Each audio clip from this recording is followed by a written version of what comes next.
Shalom Sidra de Shoftim, première montée, participer à la formation de la Torah. Le Midrash Rabbah nous transmet une parabole relative au début de notre Sidra. Shoftim veshotrim titanlecha bechol soarecha désigne des juges et des policiers aux portes, on pourrait dire, de tous les villages. Alors voilà ce que dit le Midrash. Il était un roi qui avait de nombreux enfants, mais il aimait le Benjamin plus que tous les autres.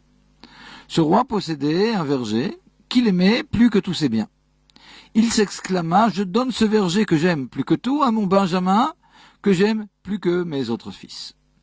La parabole est claire, nous dit le Midrash, le roi c'est Akadosh Baruch Hu, qui aime le peuple d'Israël plus que tous les peuples, c'est pourquoi il lui donna le din, les lois qu'il aime plus que tout. Parabole claire mais étonnante. En effet, les lois ne concernent pas que le peuple d'Israël. Les peuples aussi doivent observer un certain nombre de lois, et même édifier des tribunaux, ceci est l'une des lois noachides.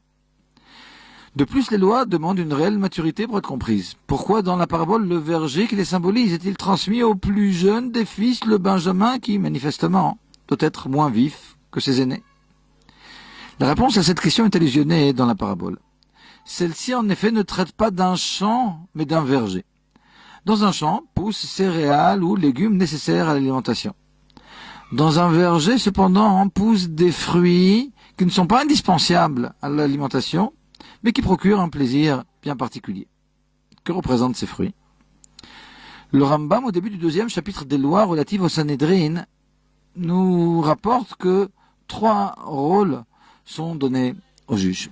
Ils produisent la Torah orale, ils enseignent les lois et leurs décisions sont diffusées. Le Rabbi fait remarquer qu'enseigner et diffuser les lois ressemble à ce que font aussi les juges des nations. La spécificité des juges rabbiniques est de produire la Torah orale. Alors comment la produire?